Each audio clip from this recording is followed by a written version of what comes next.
இந்த வீடியோவில் வந்து நம்ம என்ன பார்க்க போகிறோம்னா வந்து எனக்கு ரீசெண்டாக வந்த Omega S watch mission to the moon series அதை பற்றின ஒரு சின்ன ப்ராடக்ட் ஸ்பெசிஃபிகேஷன் தான். ஸோ இது வந்து ஆக்சுவலாக வந்து எனக்கு எதுவுமே தெரியாது, எனக்கு வந்து கிஃப்ட்டாக வந்துச்சு, வெரி ஹானஸ்ட்லி ஸ்பீக்கிங். ஸோ அதை குயிக்காக போய் பார்த்துருவோம். இதை பாருங்கள், இந்த வாட்ச் தான் கையில் கட்டியிருக்கிறது. ஸோ இது வந்து ஸ்ட்ராப் வந்து பார்த்திங்கன்னா வெல்க்ரோ டைப்பு. இது வந்து ஆக்சுவலாக இது வந்து ஒரு ஃபைபர்னு நினச்சேன், ஆனால் இது வந்து பயோசெராமிக், ரொம்ப ரொம்ப ரொம்ப லைட் வெயிட்டு. ஸோ இது வாட்சில் பார்த்திங்கன்னா ஆக்சுவலாக 3 போர்ஷன்ஸ் இருக்கும். இந்த போர்ஷன் அதாவது வந்து இப்போ நல்லா தெரியும்னு நினைக்கிறேன். இந்த ரைட் சைடில் இருக்கிறது வந்து எர்த்துலேருந்து மூணுலேருந்து எர்த்தை பார்த்தா எர்த்து எப்படி இருக்கும், அதான் வந்து இந்த இது. ரைட் சைடில் இருக்கிறது வந்து மூணோட ஃபேஸஸ், அந்த கரெக்டாக வந்து அதுக்கு அட்ஜஸ்ட் ஆகி வரும். கீழே இருக்கிறது வந்து செகண்ட் ஸ்பூல். இது மூணுமே அந்த அட்ஜஸ்டபிள் டைப்ஸ்.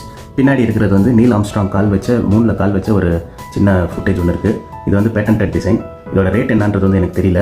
ஸோ இது ரேட் என்னன்றது மட்டும் நீங்கள் கரெக்டாக விசாரிச்சுக்கோங்க, கரெக்டான வாட்ச் கடையில் போய்ட்டு.